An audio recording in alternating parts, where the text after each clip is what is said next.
All right, welcome. So exam next Monday. So it's going to be in the Engman lab. It is in person, so make sure you are there in person. It is going to be from the same time, so from this time 9:40 to 10:30 a.m. Also, make sure to bring whatever you use to upload your work. Exams may not be counted if work is not uploaded, yes. How many questions will it be? Because on the review it was like 17 questions. So it won't be that many. But there'll be some that are pretty quick. Like it is expected that you look at it and be able to get an answer within a couple minutes. So because of that, you'll probably have about seven, 8 questions. A few of them will be quicker, and then a couple of them are going to be more involved to go through the whole equation set to solve. If work is not uploaded. So you do need to have the work uploaded to be able to verify what you put on the answers. Check that you have a CADE access. You can log into the computers remotely or go up there physically. And then no artificial intelligence apps or searches, etc. So that would be considered cheating. So no using artificial intelligence apps, no using them for searches, no circuit simulators. It's not 17 questions, but you know how many questions it actually is? Oh, you said 7 or 8? Yeah, around there. All right, was there another question? Okay. So some of them will be quick answers, and then some of them will be a little bit more involved. Sorry, did you mention whether graphic calculators are allowed or not? Yes, so any physical materials you want to bring, graphing calculator's fine. If you even want to use MATLAB, that's fine. The only one is just not the circuit simulator. Or AI. So no use of AI, no use of online help, no communication with an individual or AI. Like an online tutor is not okay. Online resources such as that is not okay. Yes. Can you use an online calculator? Yes. So online calculator is okay. Yes. So and then I asked last time, time before. So if I'm just logged into my Google Drive where I cut my notes, that's fine. Yes. All right. Any other clarification? Yes. When you say calculator, do you mean like resistor calculators, or just like a generic? So if you use a resistor calculator, make sure to take a screenshot of which one you use and include that in your work that you upload. Just so if it makes an error, it's known where that error came from. So yeah, if you want to use an online one, that's fine. All right, yes. So are we taking the exam on the computers in the lab, or are we doing them on, like, we can do them on our computer in the lab? Either way, so you can either take them on the computer labs while you are in person, stress in person, or you can use your own computer to take it on and then submit it through that. Okay, and then if we have like notes like in paper form, we should take a picture of those and like upload it with it? Yes, correct. If you do it like on a tablet or an iPad, you're welcome to take it there and then submit the work through that too. Either way. Yes. Is it just good? Yeah, so it will be an exam that will be opened up during the time frame of the class and then closed.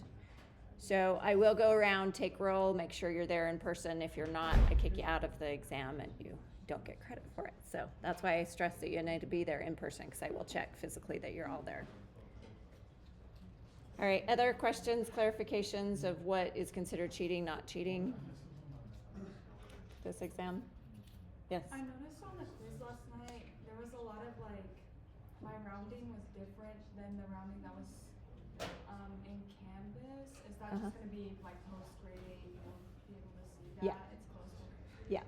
Yeah, so that would be given partial credit. And again, if you have like an issue with that and you didn't get the 100% you wanted and it's close, do reach out to the graders first and request that that be considered to increase the grade on the homework, if that's the case, because you can't submit your partial work on homeworks.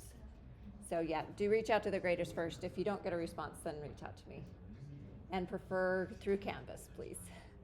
I had 3 emails yesterday. I'm like, which class is this student from? So on Canvas, I'm able to see, and I do have 6 classes that I have this semester. So please submit through there so I'm clear on where it's coming from. How much is the exam weighted? Because on the Canvas page, there's like 2 different exam weights. Oh. I will look into that over the weekend, but I'm pretty sure I wanted them to be, let's see, let me go back to the syllabus.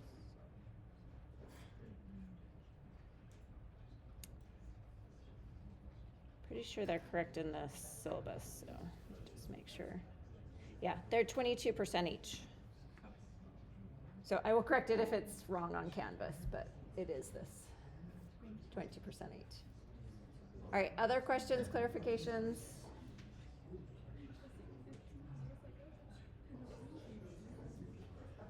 All right, exam topics, so concepts, identifying branches, being able to label currents in the branch and voltage in a branch, being able to identify the extraordinary, ordinary nodes and labeling voltages as a node location, understand how to label plus and minuses for power and for the Ohm's law, understanding what negative means for power, voltage, and current, and applying KVL, KCL, Ohm's law, being able to calculate power, calculate equivalent resistances, and voltage and current dividers. So those are all the topics that are there. Again, a few of them will be quick, like here's a circuit, pretty much write Ohm's law, is a plus or minus, being able to determine that. So some of those will be pretty quick. Others will be a little bit more, some calculations for them, and those will take a little bit longer. All right, any questions about upcoming exam? Any questions about the content that will be on there? Yes. Maybe this is a bit off topic, but no one went to do V equals negative I. Is that what the negative, when the current is lightning? Yeah, yeah. So if a labeled voltage says plus to minus and the current's actually going opposite, so you have a minus and plus opposite. Oh, and that's what calculates Ohm's law. Yep. So that would be a calculation with Ohm's law with the concept in it. So that is testing kind of two of the listings here. All right. There is going to be an additional practice review session today.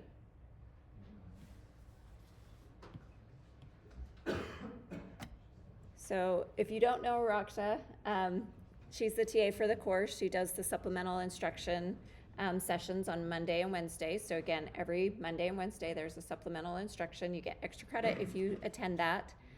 And then today will also be an extra credit option if you want to attend it. It's going to be in the Merrill Engineering Building, 2555. So 11:20, is that what we decided? 11:20, 12:30, thanks. It's like, which time did we just define? So this is extra credit review. So if you attend, even if you attend for 30 minutes, that's fine, you'll get the credit if you want to attend that. Plus it will be helpful, she'll go over those additional questions and additional problems to work on. Is that today? Today, yes, today, sorry, Friday.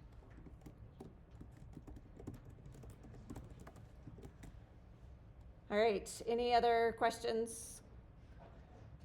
Okay, there was some requests last time. If I remember right, KVL, right? Was that one of them? Okay, and then looking at nodes, I think it was yours, looking at voltages from ground and looking at the node voltages. So let's start with that one. Okay. So here I'm gonna put, I think we worked on this last time, correct? Okay, so I'm gonna do this differently today. So we're gonna put the ground in a different location and then in comparison now look at where the voltage values would be. So I'm gonna place it over here. So I wanna highlight my nodes.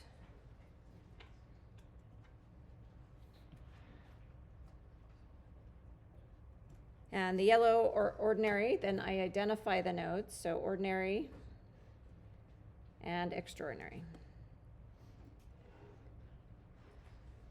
Okay, so now for voltage, I'm comparing from ground to a node. So how many node voltages do I have here? Unique node voltages do I have here?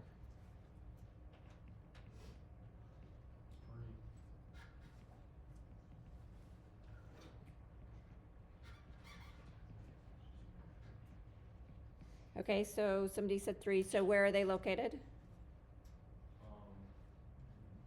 We got red, green, and yellow. Okay, so I'm gonna say V1, and then I'll call this V2 at that node, and V3 at this node. Okay, how many unique currents do I have here?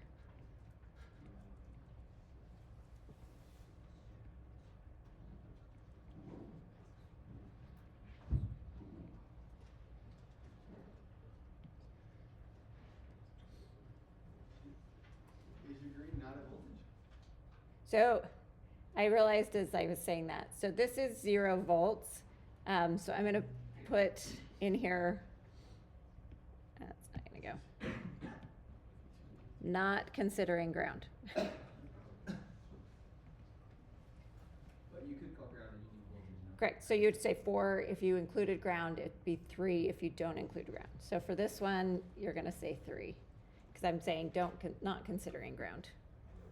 Not considering ground. So yes, if you did consider ground, you would say it's 4 unique voltages. All right, so how many unique currents? Correct, 3. And where are they located? Top, middle, bottom. Correct. So I could just say each of these, there's going to be an I1, an I2, and the I2 goes through 2 elements in this branch. And I3. I'm arbitrarily choosing the direction. I could have chosen it either way. What about the 6 ohms on the right there? Is that a unique current?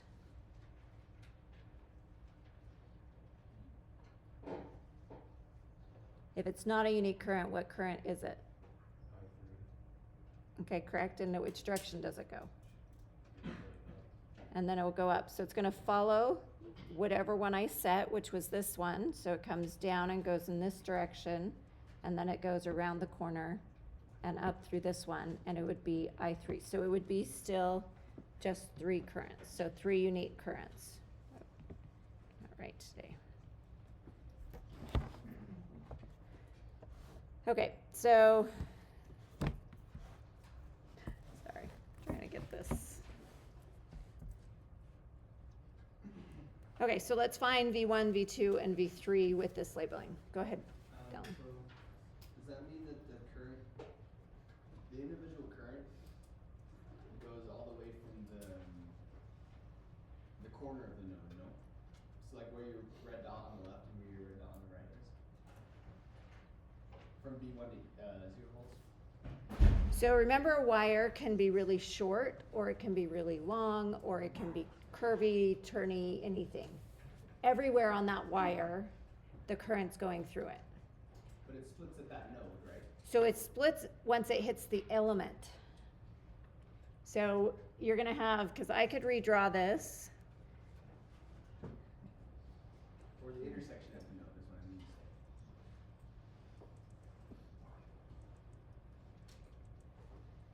say. So I could draw it like that, or I could draw it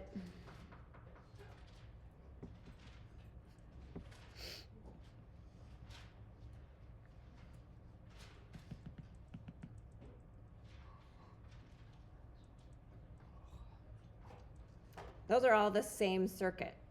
So whether I have some funky wire in between all of them, this would all still be the same as this short one there. Right, but the current is splitting at the intersection, right? It's not splitting at the element, unless I'm mistaken. Like if we're using KCL. Yeah, so right at the junction, so you have to, there has to be a junction, or it could be multiple junctions. So in this case, you kind of have two junctions there. On that left and right. Sorry, I guess you have one junction really, just right above the 6 and the 3. The one at the top is not a junction. That's on the wire. So right at the junction of where they all intersect would be where you would, Where are you pointing to? yeah. So like going up there is actually I1, and going out of there is I2. Right, that was my question. It's still Yeah. I2 for the element. Correct. Yeah. Okay, thank you. Yeah.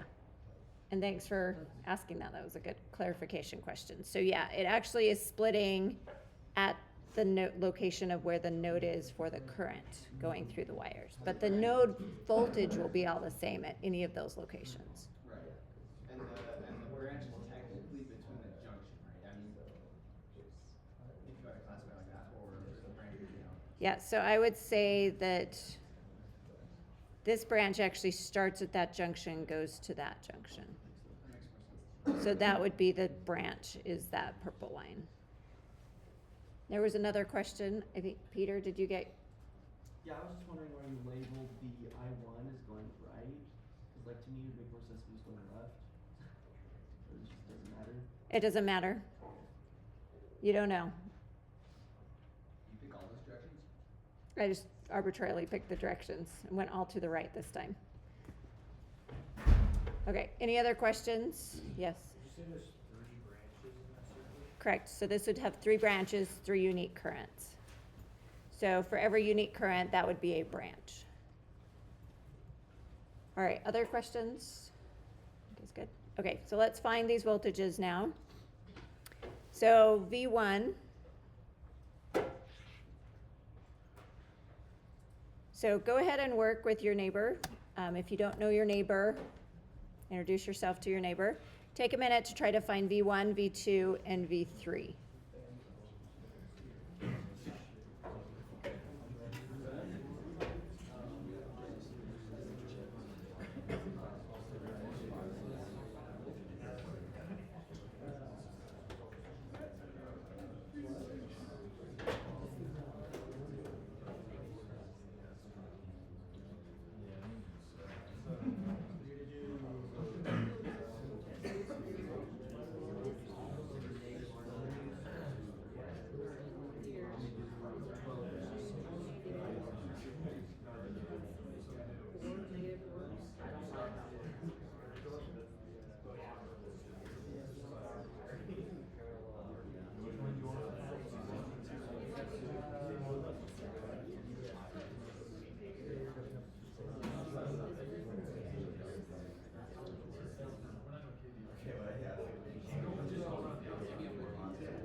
So quite a few questions about, sorry, this is going in and out.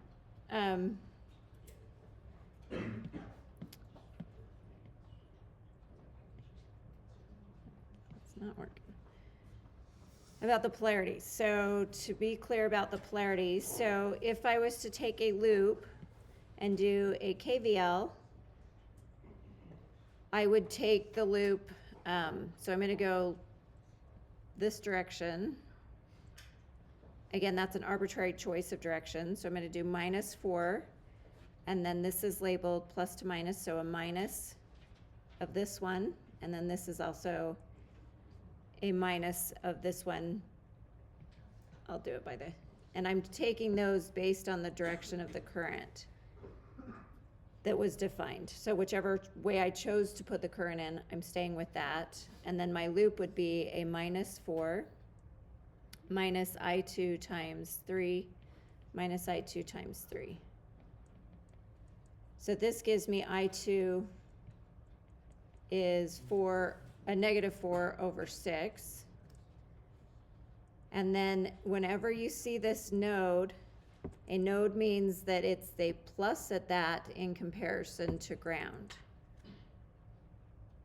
And that is the same polarity as that current flow. So this would be a plus I times R.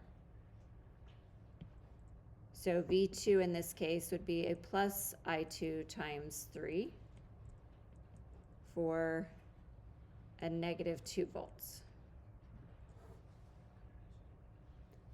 Some of you saw this was a voltage divider, so you could also use just identifying, oh, it's a voltage divider.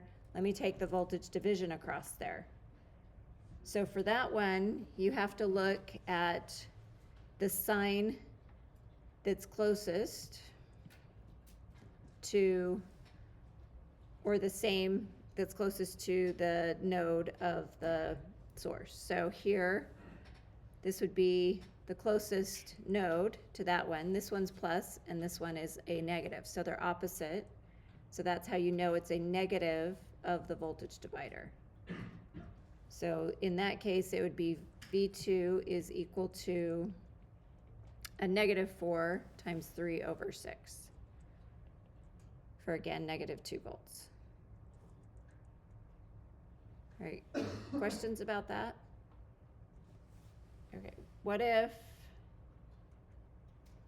okay, so this would be the same idea for the bottom loop. And so you should also find that this one is -2 volts. So these are both -2 volts. What's the value of V1?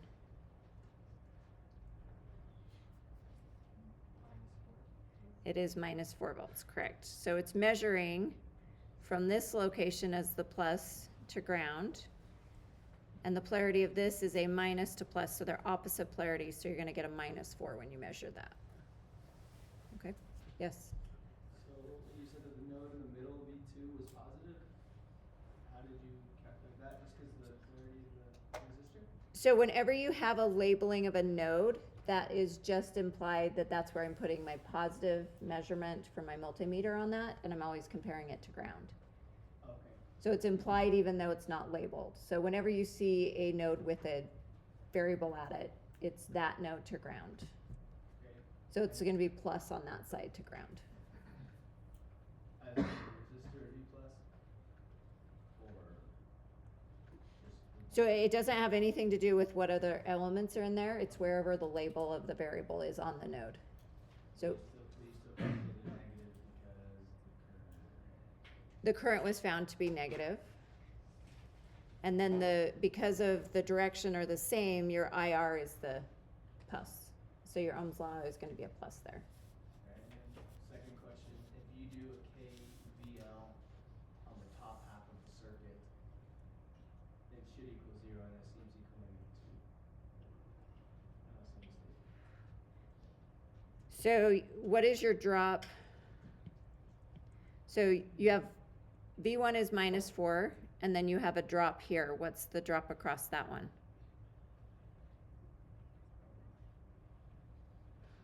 Some value of 2, negative or positive, I don't know. And what would it be? Anybody want to guess? Again, this would be a plus side, and this closest one is a negative. So is it going to be plus or minus?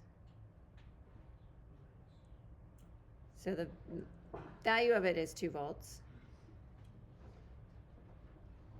Minus 2 volts? It will be minus 2 volts. Thank you. So you have minus 2 there, and then across the 3 ohm is V2, so that's minus 2. So that adds up to be minus 4. But it should add up to 0 now. If you're doing it. Well, yeah, so it does. So minus 2 plus 4 equals 0. The 4 volts at the top, is that just the same as V1? Yeah. So you're not even considering V1 in this KVL? Or you should? V1 is the same as the negative 4 volts. So if you take the loop, you do a plus and then a plus and then a plus. That is a plus V2 plus a minus 2 plus 4 volts equals 0, and V2 is also minus 2. So minus 2 plus 4 equals 0.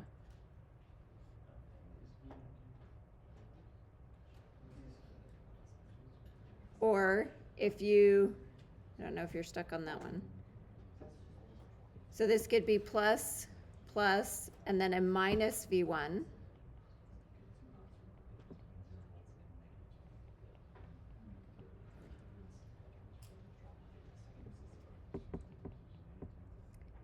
A minus 2, and a minus 4. Okay.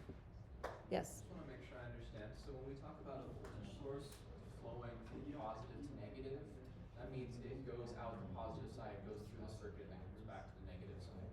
But when we're talking about current flowing positive, negative, that's through the element itself. Right? Correct. Yeah. It flows through the element. So if I know the wire before which direction that current, it continues through that direction through the element. Okay. All right. Other questions? Okay. So now, since we have this, let's do a KCL. So why don't we do a KCL at this node? So go ahead and write the KCL at that node. This blue one.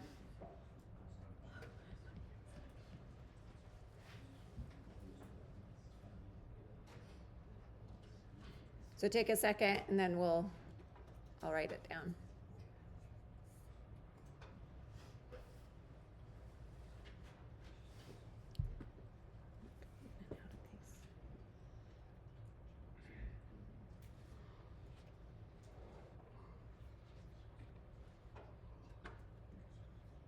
Okay, so when you write the KCL, you have to notice how many branches go off of the node.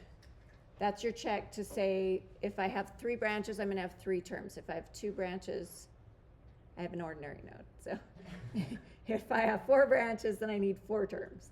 If I have 5 branches off of it, I need 5 terms in there. So that's one thing to check as you're doing the equations. So writing this, I have I3 goes out. I have this one, which I note is I2 goes out and I1 goes out. So my KCL will be I1 plus I2 plus I3 equals 0. So all of them are going out and none are going in. How would I find I1, I2, I3 if I know the voltages?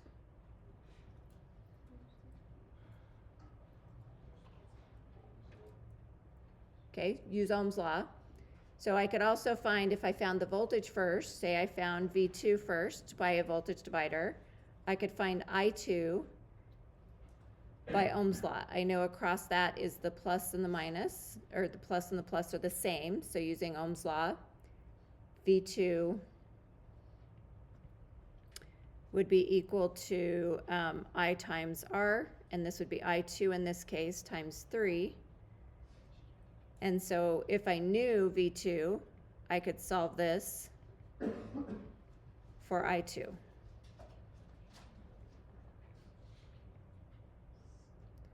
So I have -2/3.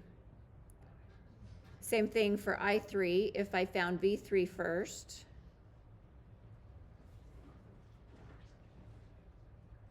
I would note that it's also a plus and a plus, so they're the same on the same node. So a plus I3 times 6. And then knowing this was -2, I could find I3 as a -2/6 for -1/3. So knowing those, I could solve for I1 now using the KCL.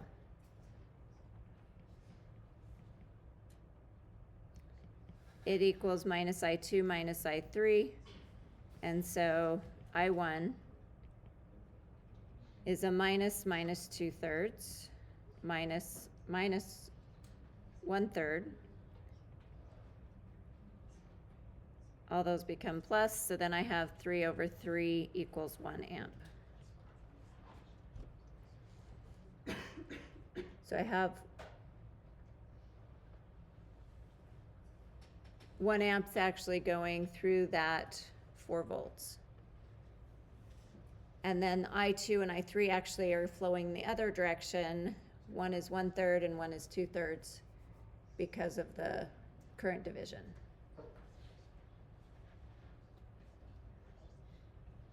All right, questions?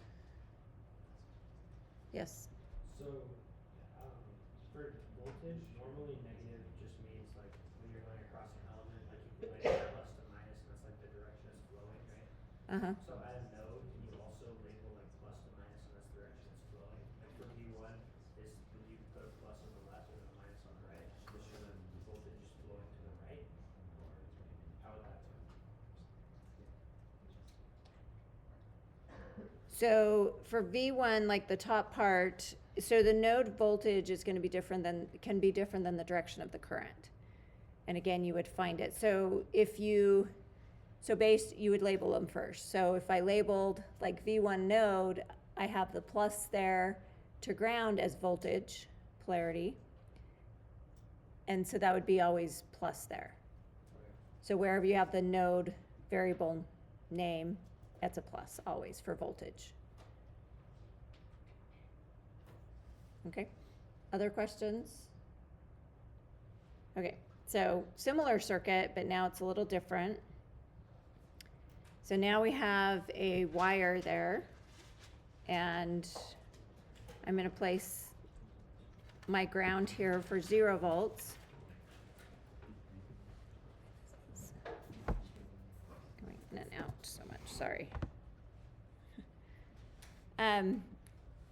So now from here, finding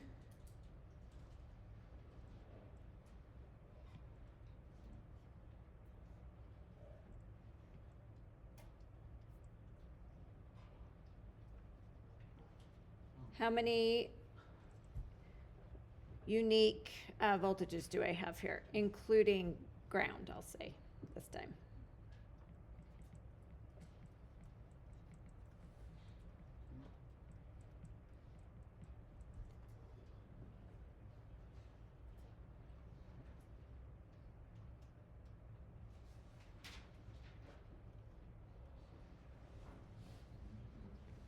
Correct, 3. So we have V1 at this red node, V2 at the yellow, and then ground is 0. So 3 unique voltages, node voltages.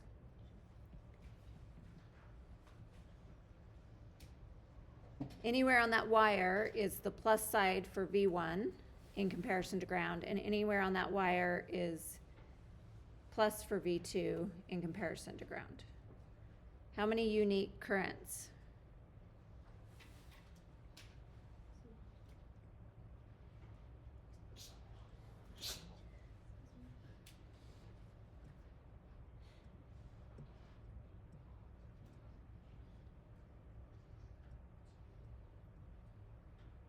How many?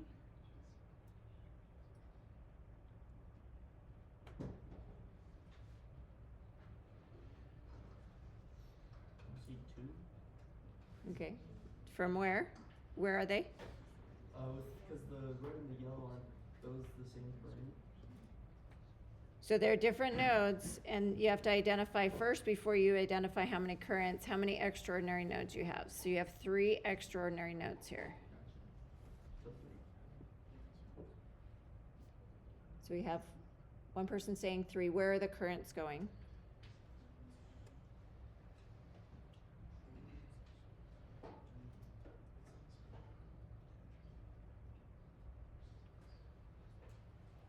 So through the 6 ohm on the left, is that, I'll just start there. Somebody say down or up?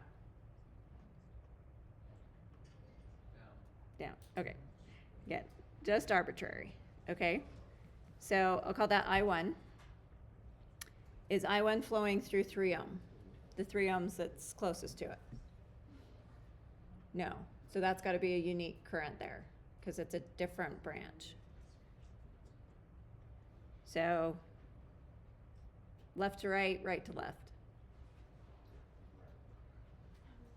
Okay, I heard somebody say right, so I'm gonna have it go to the right. Okay, I2. What about through the 4 volt? Is that have I1 or I2 with it? Again, it's not, so it's another unique one. I'm just gonna have all of them go to the right, so I3. What about through the 3 ohm that's on the side, that side, right side? Is it unique, or is it one of the other currents? Which one? Would it just be I3? Because there's a short. Where's the short? Going up from 0. Isn't that a short? So it's a short from the bottom part in between the 3 ohms. But to have a short, it's gotta be green and green on both sides of a resistor.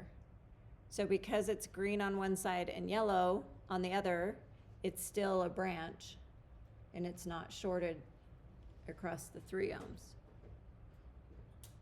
So this would also be an extraordinary to extraordinary node. If they're the same extraordinary node across them, that's when you have a short.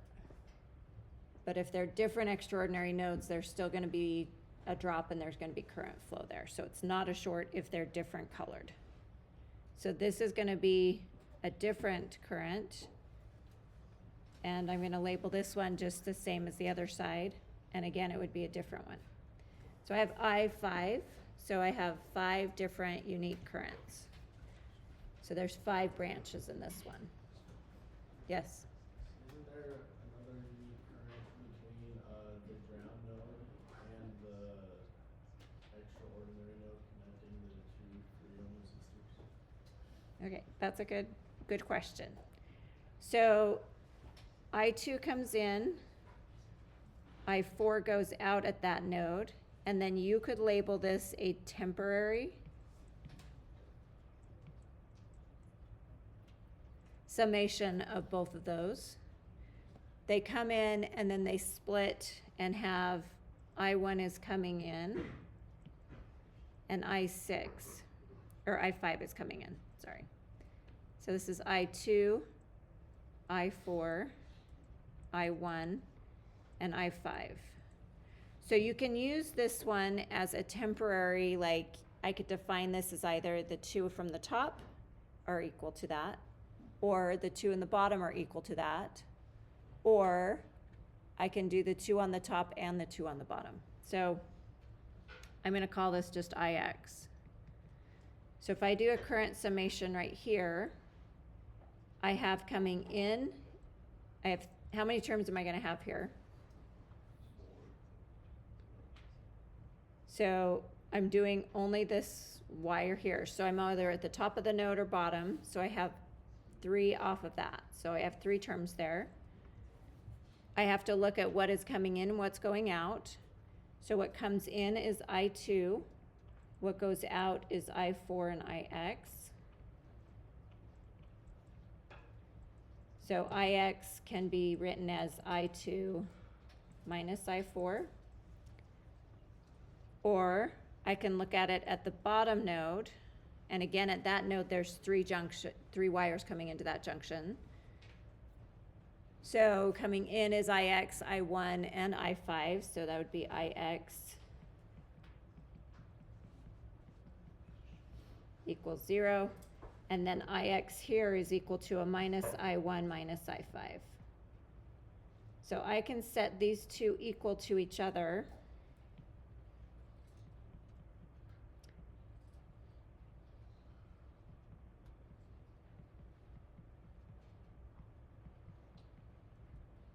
So those two are equal, or I could write it as one equation from the beginning and basically ignore that middle, which would be I2 comes in, I1 comes in, I5 comes in, and then just I4 goes out. So I4 going out, I2, I1, I5, and that's the same equation.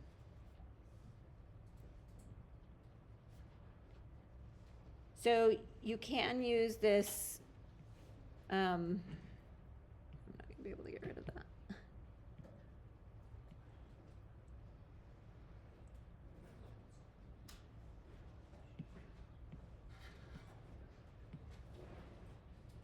You can kind of use that as a temporary current and solve it from the either side of the node, or you can just look at it and kind of say, well, that is the same, so all the currents that are going through the elements are going to be added. Either way, you could get to the same answer. Okay, that was kind of a side detour, but a good concept to understand too. So the test question was like how many unique currents there are, you wouldn't say 6? Or is that still a unique current? So, yeah, that's kind of a good question. Because IX is a combination of the currents, so it's not its own unique current. So I2 is defining what the current is because the element defines what it is. I would probably accept either answer. Could you, like, kind of just take the node, the ground, and kind of just slide it up to the middle to get Yep. rid of that particular? Yep, you could. Again, anywhere on the node is the same, you know, you're basically saying it's all 0 volts. All right, yes. What constitutes it as a temporary current? Just the fact that it could be added up in 2 ways, or? Yeah. Yeah, it's just that, yeah, it's just because you can add them up in 2 different ways. Yeah, it could be one junction, right? Yes. It could be the. Yep. Yep, so as far as like if you were asked like how many branches you had here, you would say that there's still just 5 branches, which goes back to your question of how many currents. Yes? On the exam, are there going to be questions with multiple current and voltage sources? Yes, there could be. Okay. I don't think we've covered those in class. So we have, but not extensively. So really focus on the concepts. KVL KCL would be the same across there. So if you did like a voltage loop and I had a current source in there and you knew what the voltage was across the current source, that's an element. So you actually have done those, but they've been drawn a little differently where it's an unknown element there and it gives you the voltage across it. But it would be the same concept. All right, any other questions? Okay, see you guys in the Engman lab next week, yes. Again, the review session is today 11:20 to 12:30 at Web 2555. It's where your labs are. It's around the corner from your lab. I just had a question about